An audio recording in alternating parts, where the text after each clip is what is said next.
We, the people, are being cajoled, frightened, and bullied into surrendering our democracy and freedom. This film is a rallying cry. We must fight for our independence, for the right to determine ourselves the laws under which we live, and for the freedom to shape our own future. This is the most important voting decision that any of us is going to make in our lifetime. With general elections, it doesn't really matter who you vote for, Conservative or Labour, because you know that in 4 years' time you can change your mind. This time you can't change your mind. This time is for keeps. In this film, we'll see how the EU works. It's like heaven for the politician or bureaucrat because it's power without accountability. It was devised to make sure that the great mass of the people could not control government ever again. The EU is turning into a dictatorship, and this is not overstating it. We will see what the EU has done to Britain. The EU has just obliterated the English fishing industry altogether. The European policies that we face are really the single biggest threat to our competitiveness. We'll see why Fortress Europe has been such a calamity for the European economy. What we see is the EU bringing up the drawbridge. The European Union has become an economic basket case. Certainly it is not in our economic interests to remain within the European Union. No way. We will look at the risks of tying our fate to the failing EU. Extremism at both ends is being fostered by the anti-democratic nature of the European Union. Far from being it safer for us to be in the EU, there are dangers that go along with us being members of the EU, being dragged into situations we don't want to get in. And we'll look at how independence could transform Britain. We have huge scope for creating vast numbers of new jobs. Outside Europe, we could have prosperity on a level that we can't even imagine now. We're being asked to give up the right to govern ourselves. What are we being offered in return that could possibly be worth it? Just shows utter contempt for what they think people are like, because they really do believe that these little trinkets are going to buy us off. What really matters is that you should have the power to remove the people who govern you.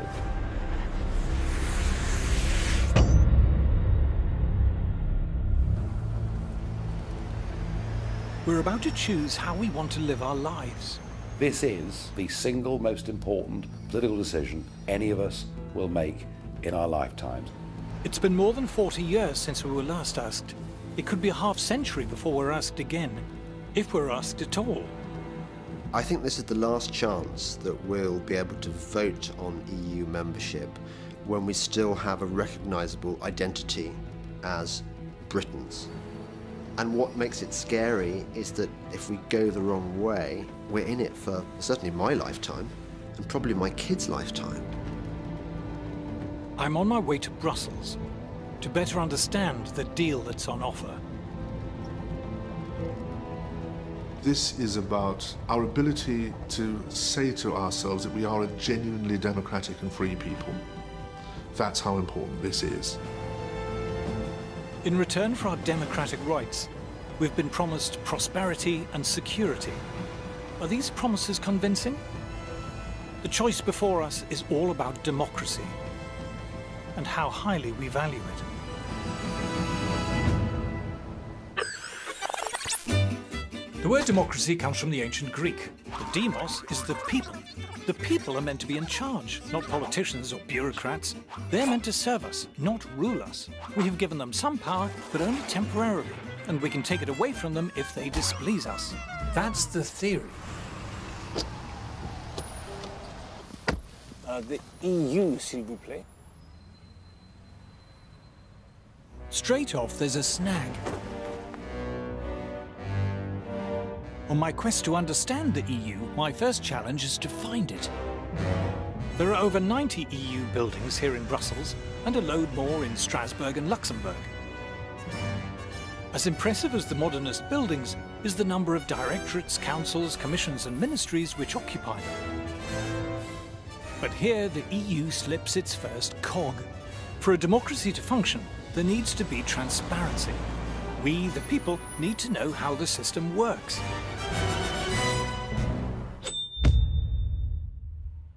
People might not understand exactly how the functions of the British Constitution work, but they get the gist of it. Once every 5 years, we go down the school hall or to a church, we put a cross in a ballot paper, they're all counted up, and the chap with the most votes wins. We get that. You try working out how a European Commissioner is appointed. It's positively Kafkaesque. You can't actually get your head around who does what, why, and who is answerable to whom. The European Union, which imposes laws on 28 countries, is made up of 7 main institutions, which include the European Council, the Council of the European Union, the Court of Justice of the European Union, the European Commission, and the European Parliament. Do you know the difference between the European Council, the Council of the European Union, and the Council of Europe? It's a very good question. Tell me how many presidents there are in the European Union. How many presidents? Yeah. I'd guess at 1. There's 2 presidents, for goodness sake. I don't know what the difference between the 2 4. presidents is. There's 4 presidents, you say. There are squads of committees and presidents of this and commissioners of that. The expression I really hate is pooled sovereignty. It's bollocks. The people of Slovenia have no more idea than the people of the UK and the people of Sweden or the people of Spain what in fact is going on. I wouldn't profess to understand the detail of how it all works. And I think part of that is deliberate. One side knows. One side is a priesthood and knows how it all works. And the rest of us, ordinary citizens, don't know how it works. A massive transfer of power takes place. It was devised to make sure that the great mass of the people could not control government ever again.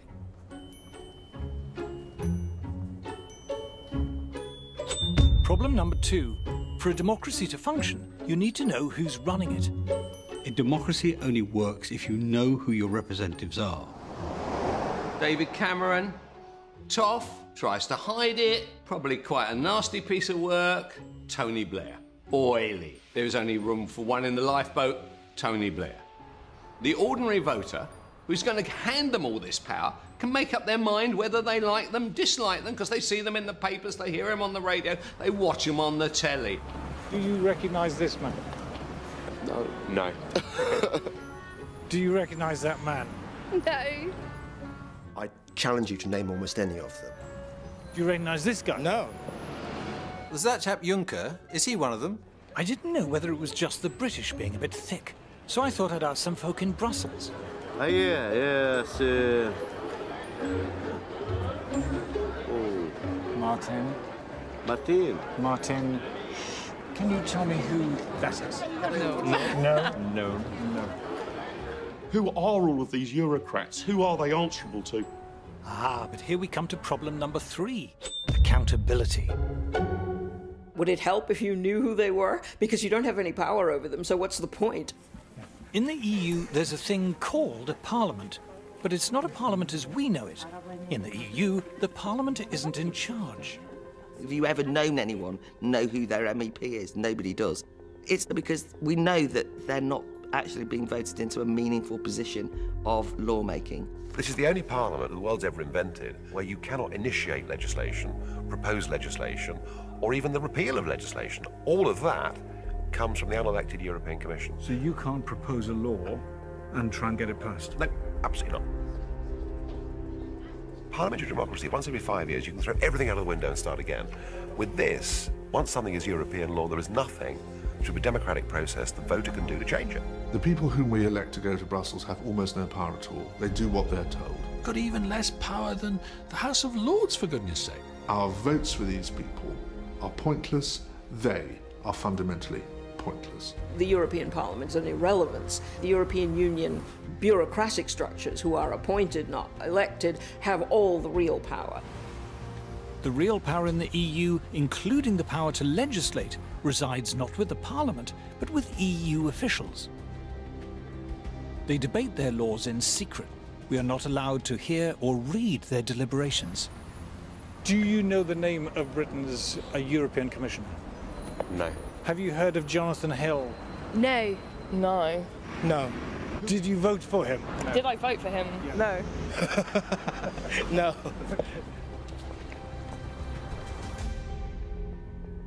The curious thing is, only last year we were celebrating the 800th anniversary of Magna Carta, the founding charter of English freedom.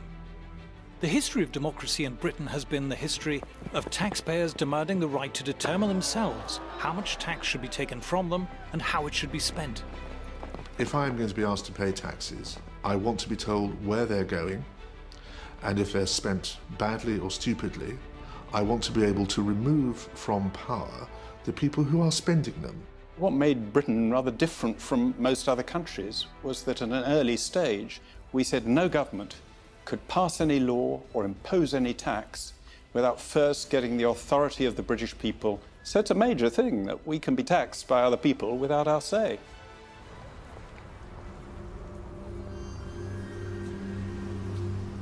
We are now subjects of a vastly complex state machine run by anonymous officials whom we didn't elect, but who have the power to impose on us laws that we haven't debated and have no democratic means of repealing. People who say to you that the European Union is undemocratic fundamentally misunderstand the European Union. It is anti-democratic. But to EU officials and politicians, it's like a warm bath. It's like heaven for the politician or bureaucrat because it's power without accountability. The reason why all the major political parties are massively in favour of Europe is because when their careers are blown out of the water here, they're stumbling around for a job. No commercial organisation is going to hire them. They know what a collection of shits they are, right? There's only one place that will hire them. They can get a job there, which gives them the freedom not to have to face the electorate. It's extremely well paid, it's more or less permanent, they don't have any constituents and they don't have any worry about being thrown out at elections. So they say, stay with the European project, I'll be making myself 200-300 grand a year. It'll be fantastic, and at the end of it I'll get a peerage. It's great. Since they're not directly accountable to the tax-paying public, EU politicians and bureaucrats have understandably been more than generous to themselves in pay and perks. This is the much talked about Brussels gravy train, and here's my handy guide. This is the shopping centre. But this is all for politicians and bureaucrats, it's not for members of the public. No. So you get your own hair salon and your nail bar. Get your nails done. Your nails done. There's a sauna, there's a massage parlour as well. Why would they not want to stay here, living a life of luxury? There are a number of people here who are paid more than the British Prime Minister. Ah, you might say, but how many? 4, 10, 100? 10,000. There are 10,000 people here paid more than David Cameron. That's 1 in 5 of everyone who works for the EU. If you're an EU official, there's the relocation allowance, the household allowance, the family allowance, the entertainment allowance, the private healthcare allowance, the private education for your kids allowance. The healthcare allowance includes free Viagra. You would have thought that would come under entertainment. If you're an MEP, you get an extra £250 a day for being good enough to turn up, another £41,000 a year on top of that to cover phone bills and computers, and another £225,000 a year on top of that to cover staffing costs, which in years gone by often meant spouse or children. And to cap it all, they've decided to charge themselves a special low rate of tax. But it's not just the officials and politicians who benefit. The EU diverts great rivers of taxpayers' cash to the tax-consuming middle-class intelligentsia in our sprawling, publicly funded establishment. The European Union is very good at purchasing the loyalty of powerful and articulate interests in all the member states. When we hear great public institutions, quangos, museums and campaign groups, waxing lyrical about the EU, we have to remember the EU gives them vast amounts of our money. The EU gives shed loads of our money to local authorities and to universities and to art groups and opera companies. And that then provides this chorus of noise in favour of the European project. Every charity over a certain size is getting money from Brussels. Every NGO. We see EU largesse effectively buying opinion. You know, what we see here is really a racket. It's become a very good way of taking money from the general population and handing it to people who are lucky enough to be working for the system. The EU likes to advertise its generosity, here in the northeast, for example. European Union investing in your future. Isn't that good of them? I wonder where they got the money. The Sage Arts Centre at Gateshead, we're often reminded, was built with the help of EU money. But what you're not told is that if you live in the northeast, for every £1 that comes from the EU, you have to pay the EU £2.30 in tax. But that's not the only price the Geordies have to pay for EU membership. I'm heading down the river to the mouth of the Tyne.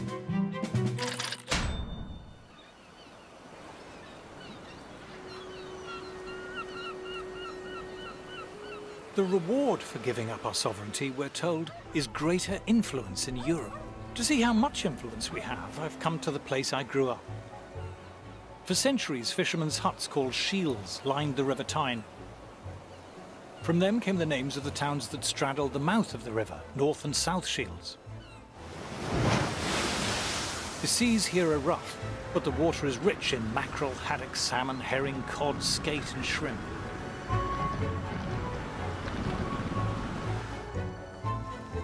By the early 20th century, 14,000 tons of fish a year was being landed here at North Shields. There's a daily fish auction here still, in a building part funded by the EU. £24 in, 24 you back in, 24 in, 25, £25. 40 quid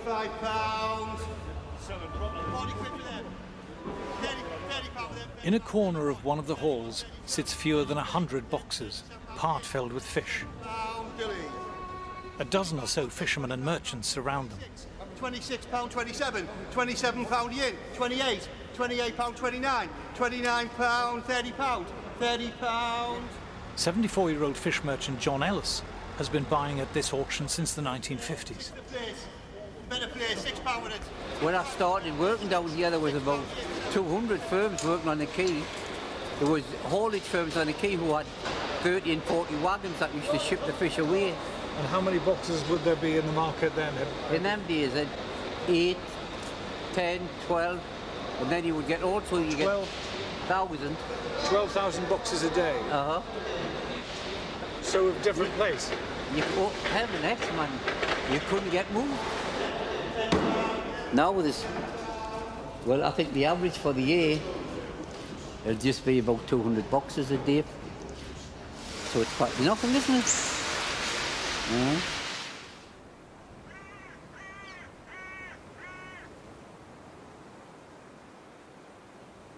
When Britain joined the common market, it lost control of its fishing grounds.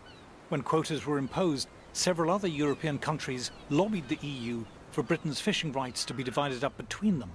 The British government was powerless to stop this. The EU has just obliterated the English fishing industry altogether. The quota system they've got now is it's just mad. Local fishermen were now banned from fishing in waters they'd fished successfully for centuries. Oh, just beyond the pier over there. In fact, it might be there today, this great big Dutchman. But that Dutchman's got 25% of the whole quota of all of England. It's only 3 or 4 miles off the Tyne, catching herring and mackerel. Local fleet can't catch herring and mackerel, and it's right on the doorstep. There is still a prospering North Atlantic fishing industry, but only in countries that have retained their independence.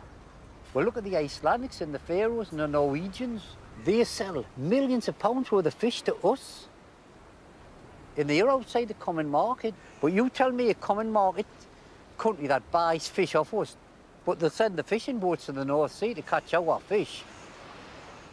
And it's just madness. The EU has been paying British fishermen to destroy their boats. They said the fishermen, if you want to get out in the industry, will give you a lump sum.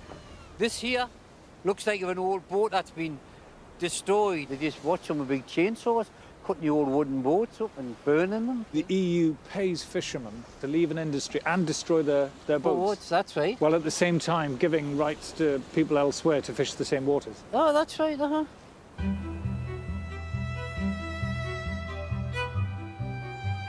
For the fishermen here, being in the EU does not mean that Britain has greater influence over European affairs. It means Europe has taken control of our affairs. We have not gained power, we've lost it. For the last couple of decades, Britain has voted against 72 measures in the European Council and been defeated 72 times. How will you be voting in the referendum? Oh, definitely out. Definitely out. I've known that as soon as I ever got the chance, I'd vote out. For many in Britain, the EU sticks in the craw. EU regulation seems absurd and intrusive. We don't like being bossed around by a bunch of bureaucrats. For the British, it seems to go against the grain. There's a huge cultural difference. I've seen it for myself when I was in government, when I went to meetings of the Council of Ministers. They thought I came from another planet. There is still in many parts of the continent a notion that the way that society should be organised is to have a class of wise, experienced, public-spirited experts who will run things in the best interests of all. The British historically have been deeply sceptical of this kind of approach. Britain, I think, does stand out within Europe, and one of the odd things is why they want to keep us in the club, given that they're always complaining about us. Why are British the cussed ones in Europe? Why are we so attached to our independence and freedom? Why do we take so badly to regulation? Where does it all come from? The British freed themselves from suffocating feudal regulation centuries before the Europeans. While serfdom still existed in large parts of Europe, the free British were carrying out the great commercial and industrial revolutions that gave birth to the modern world. In the 19th century, unregulated Britain was the pioneer of global free trade, workshop of the world, dominating the world economy like a leviathan. Even on the eve of the First World War, Britain was building around 60% of the world's commercial ships and owned almost half the world's cargo-carrying ocean-going steamers. But the First World War changed everything. New ministries were set up as the government extended its control over every aspect of British life. Industry became heavily regulated. First shipping, then the collieries, railways, canals, and agriculture.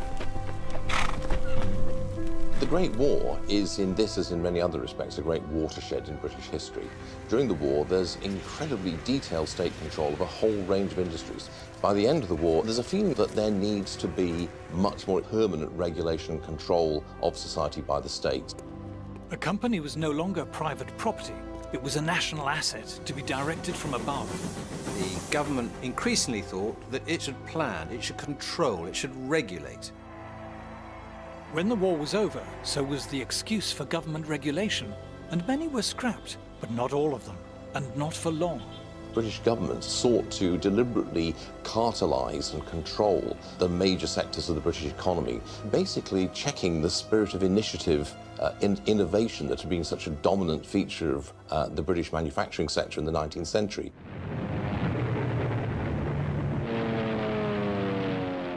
With World War II, regulation increased still further. War planning gave politicians and administrators unprecedented control over our lives. And after the war, they were unwilling to hand back their power. We won the war, so we think that governments must be pretty good, and as a result, everything is then planned. How we build houses, what the houses should look like, how they should be decorated, who should live in them. Virtually every area of life, we had boards of experts working out the best way to do things. A young couple has dropped in for advice on setting up home. First, they're shown how to avoid overcrowding a room. Always allow at least 18 inches between chairs and other furniture. Everything from heavy industry down to clothes, food, and children's toys were regulated. If you didn't manage a doll at Christmas, this is probably why. All restrictions on toy making have been lifted, but export has the first claim. Britain became perhaps the most state-controlled and regulated economy in Europe. The regulation of business, trade, commerce of all kinds was much, much greater than anywhere else. Regulations, price fixing, protectionism, supporting failed industries. A heavily regulated economy, ordered from above, the politicians assured us, would be a screaming success. But the very opposite happened. The purpose of regulation was to end wasteful competition, but it was competition that had kept industry efficient and innovative. Nimble entrepreneurs who were rewarded for success and punished for failure were now replaced by plodding bureaucrats ticking boxes. Productivity and output plummeted. Shortages pushed up prices. the buying power of the average wage, £5 to £6, has shrunk at an alarming rate. But first among offenders in increasing prices was the government itself. Coal rose, affecting other industries. Electricity charges went up. Then as we get more money, everything goes up, doesn't it? It must be this inflation they're all talking about. For ordinary British consumers, life was grim. Goods were either unavailable, unaffordable, or heavily rationed. Good news came with a sticky end to sweet rationing. For 9 years, mouths had watered for this great day. And it was too much of a tummy ache for the country's economy. And soon, personal points came back.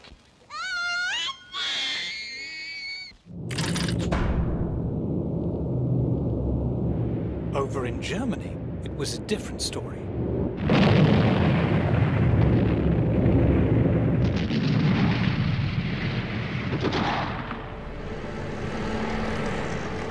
The war had left Germany little more than smoking rubble. West Germany would receive some Marshall aid, but only less than half the amount sent to Britain. At the end of the Second World War, Germany was a ruin. If you see the old footage, it was absolutely flattened. Germany needed a miracle, and this was the man who performed it. In the first free elections after the war, Ludwig Erhard, the son of a shopkeeper, became Minister for the Economy, a post he held until 1963. Ludwig Erhard began the Wirtschaftswunder, the economic miracle, by completely scrapping all of the controls that he'd inherited from the Third Reich, and he did this against the strong advice of his British superiors, you might say, in the occupied zone. Erhard revolutionized the German economy because he just got rid of regulations on a massive scale. He got rid of production controls, price controls. He got rid of trade barriers. They were happy to have open and free trade, a deregulated economy. They want to see industries stand on their own 2 feet, and those that can't must make way for those that can. Germany was open to the world. You had much more free and easy entry into business and commerce and the professions in Germany. And the result was that the German economy became much more dynamic, much more innovative, and ultimately much, much more successful. Just look how quickly Germany pulled itself off the floor. Industrial production soared.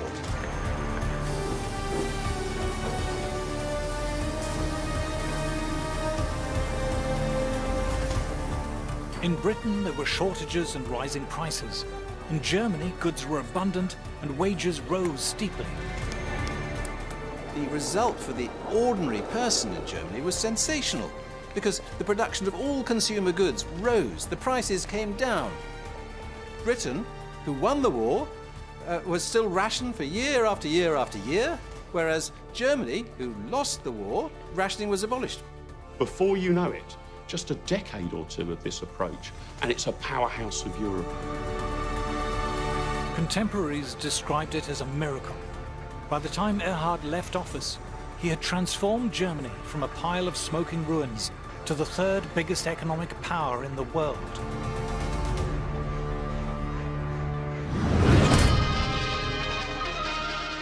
Then came something called the Common Market.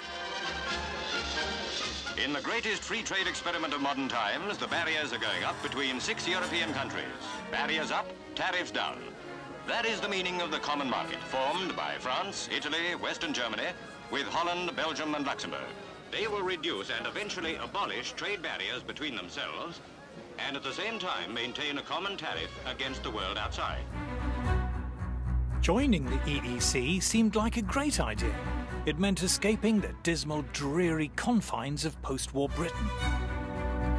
In the 70s, we had terrible problems. We had double-digit inflation, the 3-day week, prices and incomes policies, and we looked across the channel and we thought, these chaps are doing something right. At that time, Britain was a very centralised place, a very over-bureaucratic and regulated place.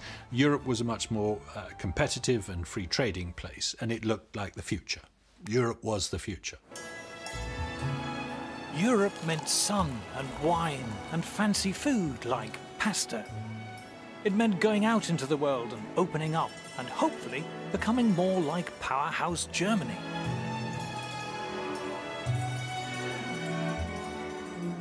But the architect of the EEC was not German. He was French.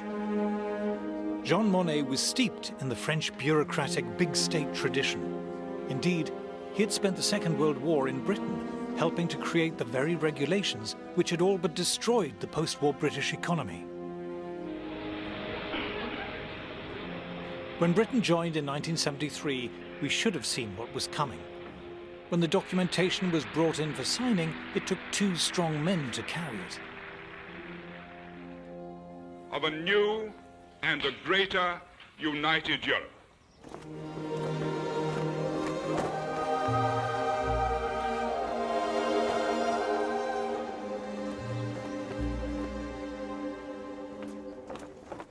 It soon became clear that the common market was so much more than a trade deal.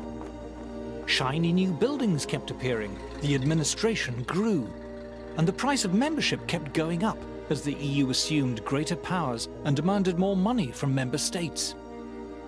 Inevitably, this burgeoning bureaucratic machine reflected the values of the university-educated people who ran it and who benefited from its generous funding. Staying in the EU is the right kind of thing because it's what civilized, sophisticated people do. If you believe in the EU, you believe in the arts and arts funding. I think there is a mindset amongst the cultural and the political elite that their role on the planet is to direct the lives of the rest of us. They think that ordinary people need to be controlled and looked after. They think the world needs to be ordered from above and that they should be the ones doing the ordering. There's a tremendous snobbery built into the whole project. The idea that you are part of the elite which should decide how the little people live their lives. These people up here, the intellectuals, are looking down on the plebs and saying, you aren't bright enough to decide the future of your country.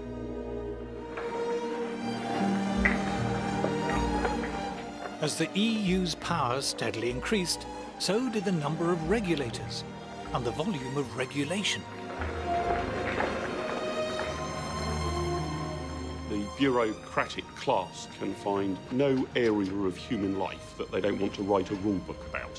What vacuum cleaner you've got, where you get your hair cut, what kind of size your shoes are, and those rule books stack up one on top of the other, such that no reasonable human being could now possibly have an understanding of all the rules they need to obey.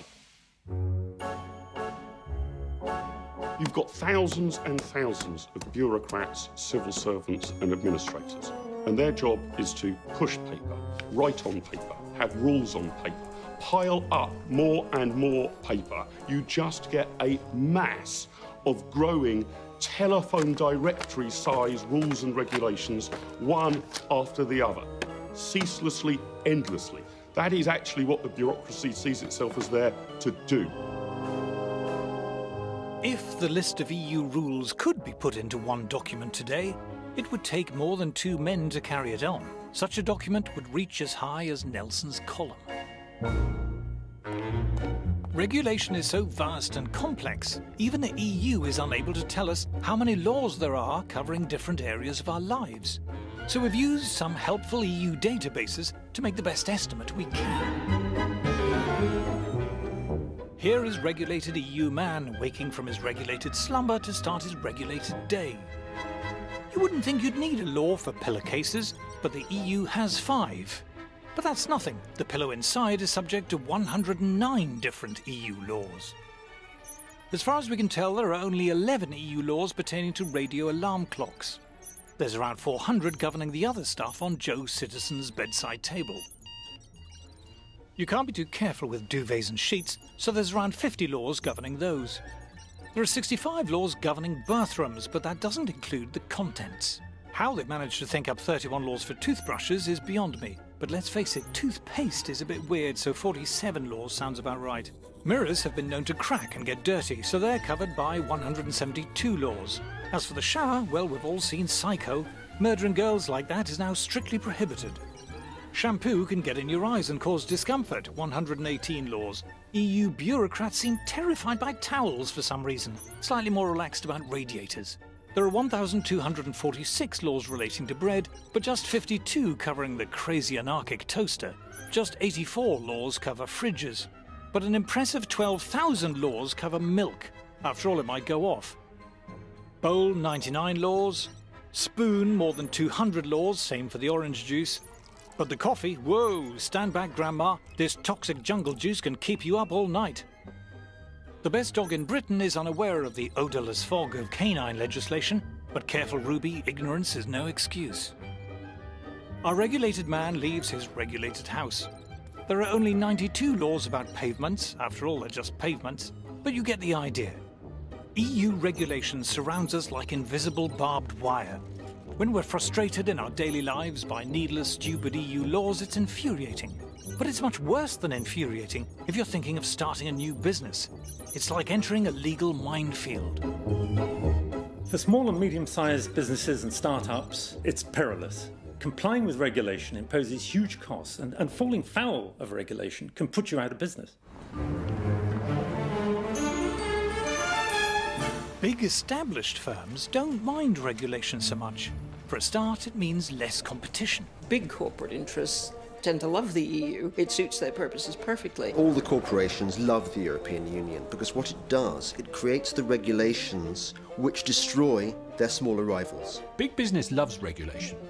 Don't forget that. Big companies can lobby in Brussels, and the amount of money they spend there is staggeringly large. One of the first things that stuns you are the number of invitations on your desk to lunch, breakfast, dinner, champagne receptions, and invariably they come from lobby groups. There are people who make their entire livelihoods out of being professional lobbyists in Brussels. This is where a lot of the lobbying goes on. So you will see the lobbyists from different companies, from NGOs. The returns they get by stifling competition and framing regulations in a way which suits them and keeps other people out is very, very striking. It used to be called a rich man's club, and that is by and large what it is.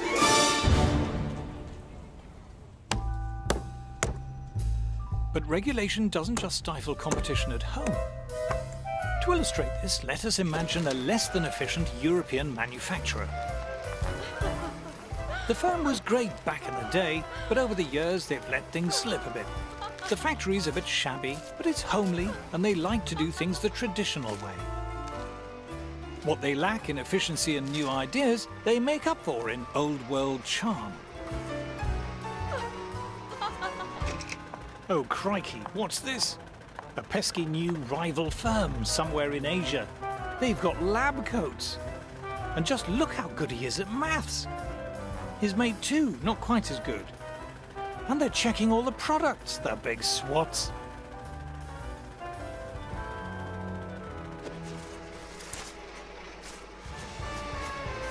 At our Euro firm, the products haven't changed much in a while. And what's the point of a fancy new machine when you can give customers the hands-on personal touch? It seems to have worked all right in the past. Oh, but look at the Asian fellas. Their umbrellas have clever sci-fi buttons to make them open. Oh, what? The buttons make them come down too. How do they even do that? Our Euro firm faces a tough choice. Do they tidy up the factory, buy some lab coats and give everyone calculators? Or do they get the next train to Brussels?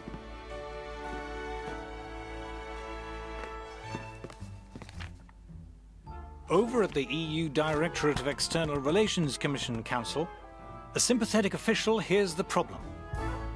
These blasted Asian brollies are better and cheaper. Aha! This is just the kind of abuse the EU was set up to tackle. The official comes up with 3 brilliant solutions. 1. Tariffs. Let's slap a tax on all those fancy Oriental brollies. 2. Quotas. Let's limit the number of Asian brollies coming in. 3.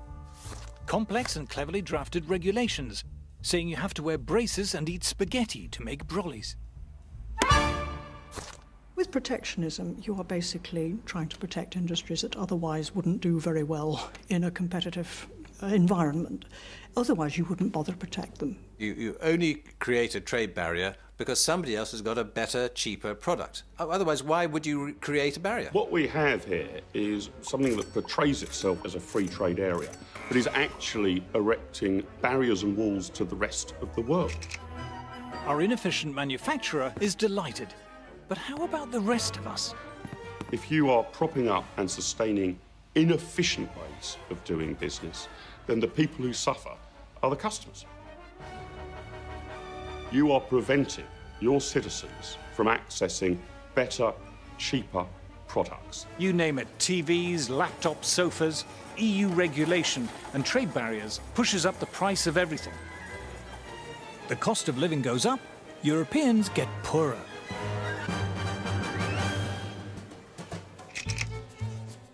But it wasn't just manufacturers who sought protection. Farmers like it when food prices are high. So when a French farmer, say, finds that African farmers are beginning to sell their produce in Europe, he's not happy. Our EU Commissioner knows the routine. Tariffs, quotas, regulations, saying you need to wear berets and drink Ricard to grow food. This is particularly pernicious for African producers of food, who find that they face a big tariff barrier when trying to export to Europe. Now that's bad for them because they can't earn money, and it's bad for British consumers because their food costs more. But not content with trade barriers, farmers wanted the EU to drive food prices still higher.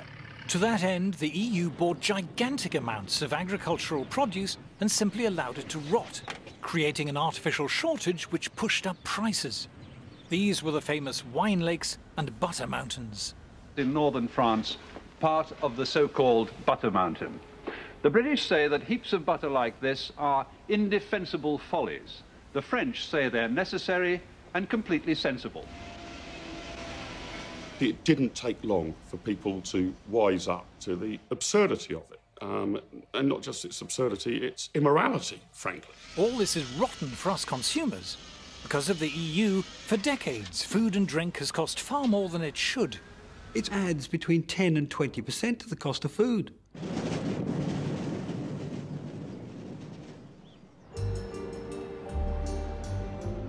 But it gets worse. Let's look at protectionism and the steel industry. If you're a steel producer, you don't like the idea of cheap steel coming in from America or Asia. You'd much rather the EU shove up some trade barriers. Great for steel producers, but what if you're a steel consumer? Suppose you make bridges or railway lines or cranes or robots or ships or trains or cars or space shuttles or other things made of steel. You now have to pay more for your steel than your competitors in, say, South Korea or Brazil. Protecting one producer has raised costs for other producers. The disease spreads. Instead of one uncompetitive industry, we now have many. To see how this works in practice, I've come to the Tate & Lyle sugar refinery in London. For centuries, raw sugar has been coming into the Thames in huge quantities to be refined in factories like this.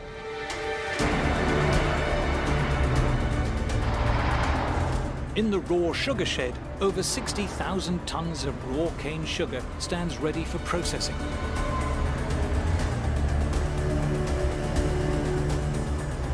Outside is Tate & Lyle's own dock. In years gone by, this was crowded with boats from countries like Brazil and Australia and India, queuing up to offload their cargo. The European Union is the biggest drag on the competitiveness of our business. And what precisely are they doing, which is the problem? Well, you can see behind me on the jetty today that there's no boat here with raw sugar, and that's precisely our problem. The boats that deliver our raw sugar here to London, the sugar on them, the cost of that is inflated by the fact that the European Union restricts who we can buy that sugar from, and on much of the sugar they also charge us import tariffs.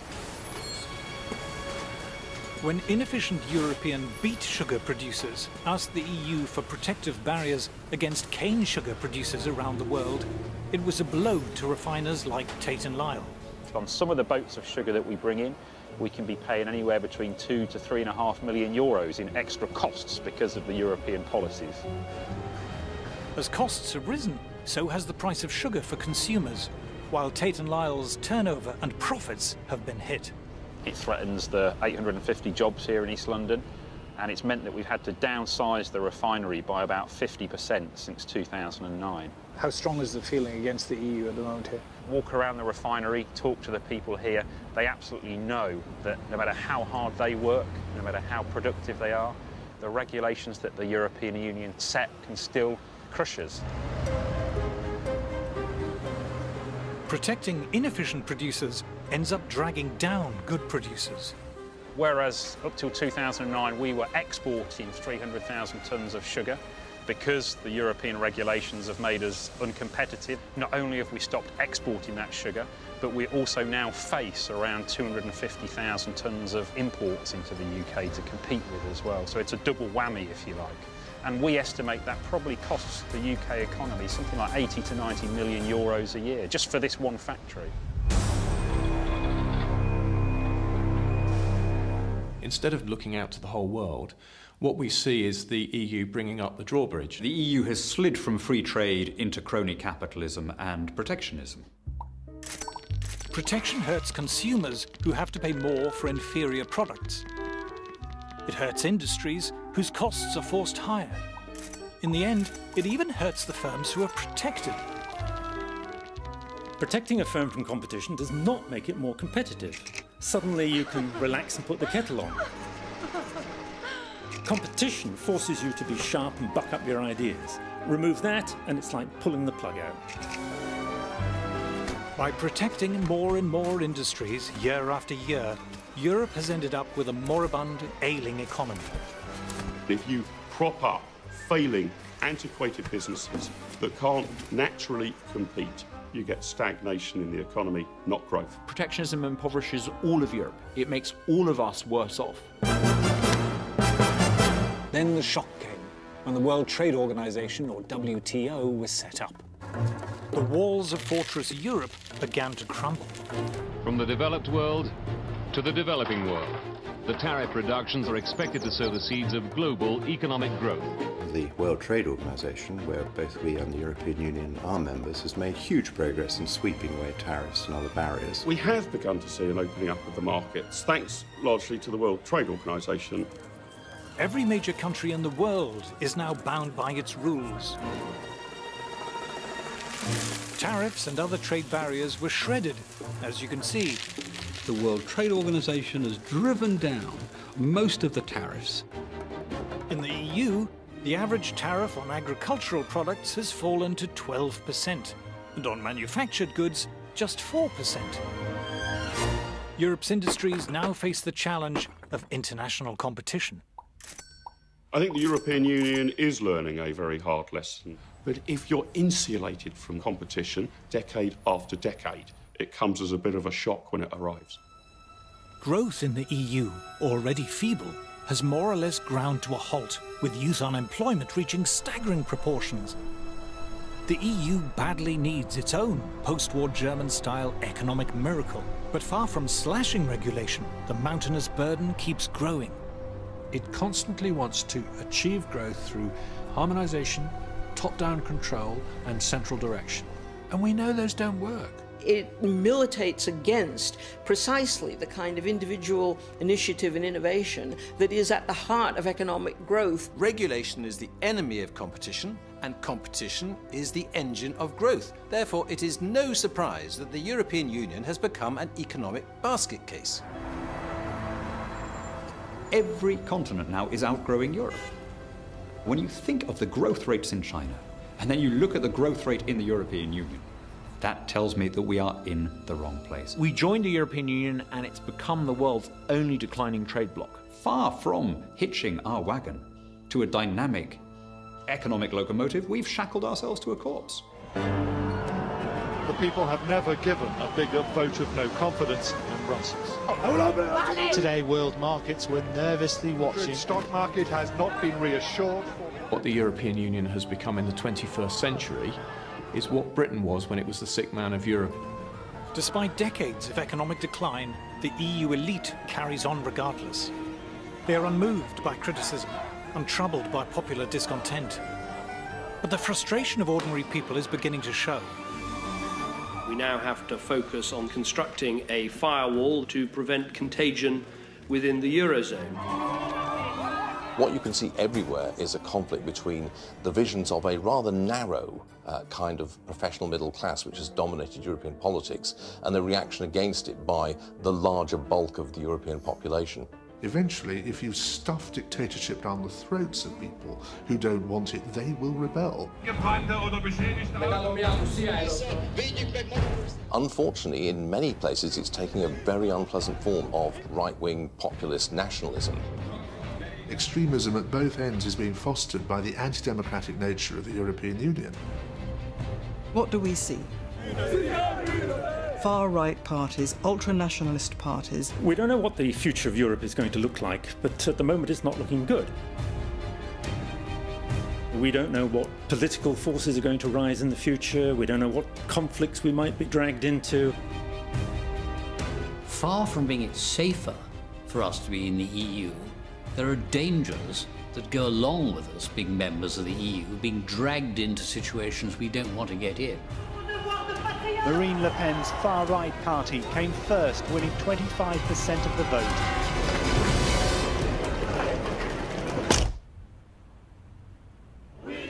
Given the shocking lack of growth in the EU, the promises of prosperity and security seem empty. But if we left, would we cope? Are we too small? If we're outside the EU, will anyone trade with us? To find out, I'm heading to a European country which has steadfastly refused to join the EU. Switzerland.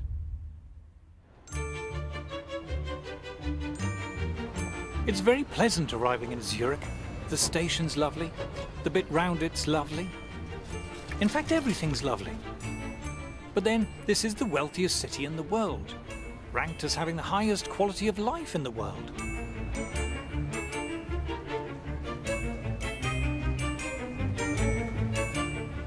All the cliches are true. Everything is so neat and efficient. The people are so polite and obliging. And the buildings are beautiful. This place is wealthy, and it's obviously been wealthy for centuries. I want to know how the Swiss are managing to cope without the glorious benefits of EU membership. So I've come to one of Zurich's many lovely coffee houses to meet the veteran Swiss economist and writer Beat Kappeler. So Switzerland is not in the European Union. Is that a problem for you? No, because Switzerland has free trade agreements with many countries in the rest of the world, with Japan, China, Latin America. We're told we need to be in the EU for trade. But Swiss exports per head are 5 times higher than ours. In fact, they're about the most successful exporting nation in the world. Then we're told we need to be in the EU for jobs. We have a very high labor market participation. 83% of all people in working age work. That's much higher than the rest of Europe. Switzerland has one of the lowest unemployment rates in the world, lower than any country in the EU.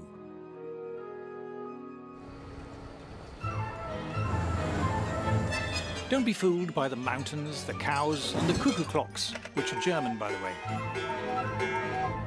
Switzerland is an industrial giant. You might have heard of Nestlé and Novartis and Roche, the mining firm Glencore, Liebherr Cranes, the high-tech engineering firm ABB, and of course every posh watch firm you can think of, from Rolex and Omega and Tag Heuer to Patek Philippe and Zenith and Breitling. These are all world-beating giants. Just look at the most valuable companies in Europe. Novartis, Roche, Nestlé, they're all Swiss. Yep, Europe's biggest companies aren't even in the EU. Zurich is also one of the world's largest financial centres, despite having a population of less than 2 million, with global firms like UBS and Credit Suisse. Per million of inhabitants, Switzerland has more multinationals than, I think, all other countries. No surprise, then, that Switzerland is about the richest country in the world, with a GDP per head around twice as high as ours. To make the point that actually if we left the EU, we'd be just like another Switzerland, I think is totally bizarre. It is one of the most prosperous countries in the world. Switzerland doesn't just do a bit better than us, it does fantastically better than us. Needless to say, the Swiss are better paid than us, with average wages again around twice as high as ours. What's more, there is far greater income equality here. labor incomes are about as equally distributed as in Scandinavia. If you think high tax rates lead to equality, look at Switzerland. They have far lower tax rates than we do, but very high levels of income equality. So, without the EU's help, the Swiss seem to be scraping along just fine. But how do we account for Switzerland's truly staggering success? I've come to the offices of the Swiss magazine Die Weltwoche, or The World This Week. The reason why Switzerland is successful economically is that Switzerland is not a member of the European Union. In the EU, it's politicians and bureaucrats determining what the people have got to do. I mean, it's a top-down system in the EU, and Switzerland is, I would say, the epitome of a bottom-up system. Switzerland is the perfect opposite to the European Union's crumbling model. Switzerland is a kind of super-democracy, far more democratic than Britain, let alone the EU. Switzerland's one of the oldest constitutions in the world, and it's one of the most democratic. It's not up to the Prime Minister whether a referendum should be held, it's up to the people. You get 50,000 signatures and they have to hold one. The people in Switzerland decide everything. It's very different to elite conception of politics, where an enlightened elite decides and knows better. Here, the people knows better and politicians have to conform. Why is the Swiss state successful? Because our politicians are forced to fulfill the interests of the people. Key to their success is the fact that their class of bureaucrats and politicians, if you will, is kept on a much tighter rein and much greater control by the public. You simply cannot get away with the kind of grandiose plans that you find, say, in France. In Switzerland, the Swiss public simply will not tolerate that. The Swiss economy ranks as one of the least regulated in the world. And according to the EU itself, Swiss industry is also Europe's most innovative. Too much regulation stifles innovation, limits creativity, and so we think this should be the foremost endeavor of politicians to eliminate regulations and not to create them. Switzerland is one of the least regulated economies in the world, and it's also one of the richest countries in the world. This is no coincidence. Do it like the Swiss, have some arrangements with Europe, but be independent and look to the world. Being like Switzerland. That sounds good. But is it that simple? To trade with Europe, won't we need a trade deal? No, there's so much nonsense talked about trade agreements. The EU is a trade deal, and it's very bad for us.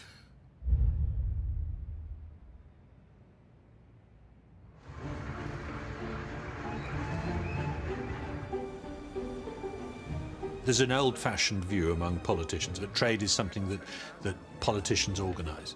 It's not. Trade was all about the great and the good from one country signing a treaty with the great and the good of another country. But real life is starting to leave that behind. I've headed back to South Shields to visit John Mills, one of the Labour Party's biggest donors. His company, JML, has hundreds of products manufactured for them in countries all around the world and exports thousands of container loads of goods every year to every corner of the planet. This business is truly global. Well, we export to about 85 countries at the last count. The majority of these countries are not in the European Union. But it's actually no more difficult for us to sell to the United States or to Australia or to even China than it is to sell to the EU. The idea that you have to be in the European Union to trade with the European Union is a total absurdity. Wander into any shop in Britain and you'll find goods from all over the world. Cameras and TVs from Japan, computers and phones from America. But we have no trade deals with these countries. You don't need a trade deal with a country to be able to trade with it. If you go shopping, what do? Well, you buy Chinese goods, you buy Korean goods, you buy American goods, and yet none of those countries are part of the European Union. China doesn't have a trade deal with the European Union, nor does the United States, nor does India. You don't need trade deals. Trade involves having a product or a service which other people are prepared to buy at whatever price you can produce it for. Though we don't need a trade deal to trade with Europe, it's highly likely they will want one. for one simple reason. The EU is desperate to keep its goods flowing into the UK. You go outside, you count, don't take my word for it, go count the number of Audis, BMWs, Mercedes, Volkswagens. You'll find it's over 30% of our market. The Germans' biggest industry needs us to the tune of 16 billion plus every year. We are actually the biggest market for the rest of the European Union. We are not a supplicant. We need a bit of self-belief and a bit of self-confidence. Even though we're EU members, since the turn of the century, the proportion of British trade with the EU has been in steep decline, while trade with the rest of the world has been rising sharply. There's no trade deal at the moment with China. The EU does not have one. But if you look at Anglo-Chinese trade over the last 10 years, say, that has been growing several times faster than Anglo-EU trade, where of course there is a trade deal. Our percentage of trade with the EU is falling virtually by the minute. I mean, it's tumbling even as we conduct this interview. Every single year that goes by, the percentage of British overseas business that is done outside the EU grows at double the rate of the business we do inside the EU. They need us more than we need them. Ah, but what if the EU proposes a trade deal which forces on us open borders and other stuff we don't like? If a proposed trade deal is unacceptable to us, whether it's with the EU or anybody else, we just don't sign it. It's true that British companies who export to the EU will have to comply with EU regulations. But it's also true that EU companies wanting to export to Britain will have to comply with ours. Germans who export to America must abide by American regulations, likewise for American exporters to China, and Chinese exporters to Brazil, and Brazil to the EU. Every exporting company in the world has to comply with the laws of the place they're exporting to. Trade deals make no difference. One of the arguments put by the in crowd, the Remainers, is, oh, well, you know, it takes a long time for Europe to come up with a free trade agreement. It's taken 9 years to come up with a free trade agreement with Canada. Well, this is a very good reason to leave. In the globalized 21st century, you don't need a trade deal to trade, and yet they're still useful. The question is, are we more likely to have bigger and better trade deals inside the EU or outside? Let's add up the GDP of all the countries that have trade deals with the EU. It comes to £5 trillion. Golly, that sounds a lot. But look at Switzerland, 29 trillion. And what about tiny Singapore? They've got trade deals worth 7 times as much as the EU's. And South Korea, 9 times. Chile, population 8 million. It's got 50 trillion. Unbelievable. But let's cheat. Let's add to the EU pile the value of its own internal market, as if it had a trade deal with itself. It's still rubbish. You can't throw a shipping container without hitting a country with better trade deals than the EU. In fact, if you're trying to avoid trade deals, joining the EU is probably the best thing you can do. The EU has got no trade agreement with China or India or Russia or the United States. I mean, it's staggering that they haven't managed to achieve that. Of Britain's top 10 non-EU trading partners, the EU has trade agreements in place with only 2. As far as trade deals go, being part of the EU cuts you off from the rest of the world. Our history is a trading, buccaneering history, you know, back to Drake and beyond. And that's what we're good at. At the moment, our hands are shackled by being in the European Union. We've got a much, much better opportunity, really, for striking good trade deals if we're outside the EU than if we're inside. If we left the European Union, we could very quickly establish free trade deals with the most dynamic parts of the world economy. Today, Europe doesn't look like the future. The future consists of nations in Asia and America and Africa. Getting stuck in Fortress Europe is the worst thing that could happen to us. The idea that we have to stay in the EU for our prosperity is wrong-headed. Why do we need to attach ourselves to the one part of the world that's doing really badly? Within Europe, we know what our future's going to be to some extent. It's going to be pretty stagnant, while the rest of the world roars ahead. We have huge scope for creating vast numbers of new jobs. Being obsessed with just this corner of the world is being a little European. Outside Europe, we could have prosperity on a level that we can't even imagine now. Escaping Fortress Europe could be a new start for Britain, a return at last to the global commercial and trading giant we were in the 19th century. If we embrace free trade and escape the stultifying restrictions of EU overregulation, there's the potential for an extraordinary economic renaissance. Britain is a great country. I think our economy is poised for much greater things. But I think in the last 2 or 3 decades, something really interesting has happened in this country. We've changed. We've embraced entrepreneurialism. Young people now want to go it alone. They want to run their own businesses. They want to be self-employed. They don't want to work for these big multinationals anymore. They want to build their own multinationals. But to recover this level of prosperity, we must take back the right to govern ourselves.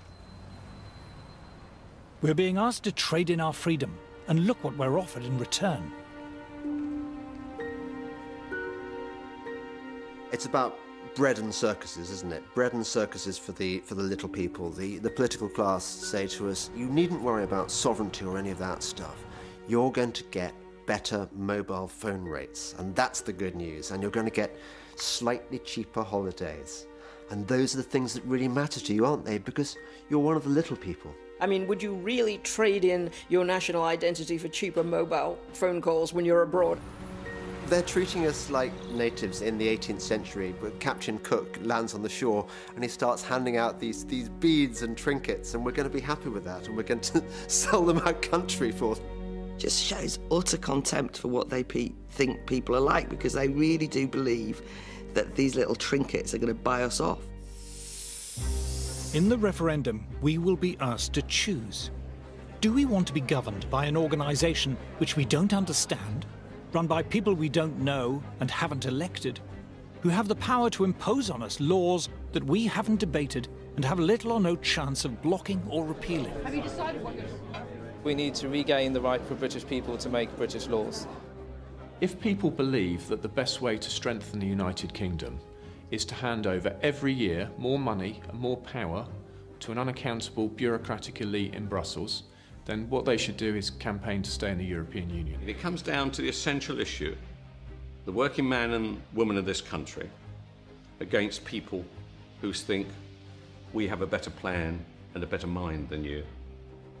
And if you don't like it, what are you going to do? And the answer is, we're going to vote leave. So... There are a number of issues where I believe that we should be leaving. This is people versus the establishment, people versus the elite. I just hope that the mass of people who may not go around being interviewed much, may never get a look in on any of the media or television, come June the 23rd, will be out there saying, this is our chance to get our own back. Give us back control of our own country. With general elections, it doesn't really matter who you vote for, Conservative or Labour, because you know that in 4 years' time, you can change your mind. This time you can't change your mind. This time is for keeps. This referendum is the most important political act that has happened in my lifetime. This is about our future, our freedom, our democracy, our right to govern ourselves. What really matters is that you should have the power to remove the people who govern you. The reason why the suffragettes went to all that trouble to get the vote was because they wanted to, they themselves, be treated as grown-ups and decide their own destiny. If I was told I would be stewing grass to feed my family in 5 years' time, if we left the European Union, I would still do it. It's time to regain our freedom and independence, the right to decide ourselves how we live our lives. There's a lot at stake here. What we want is democracy. We, the people, should determine our own destiny. We have the capacity to shape our own futures. So my question is, what price freedom?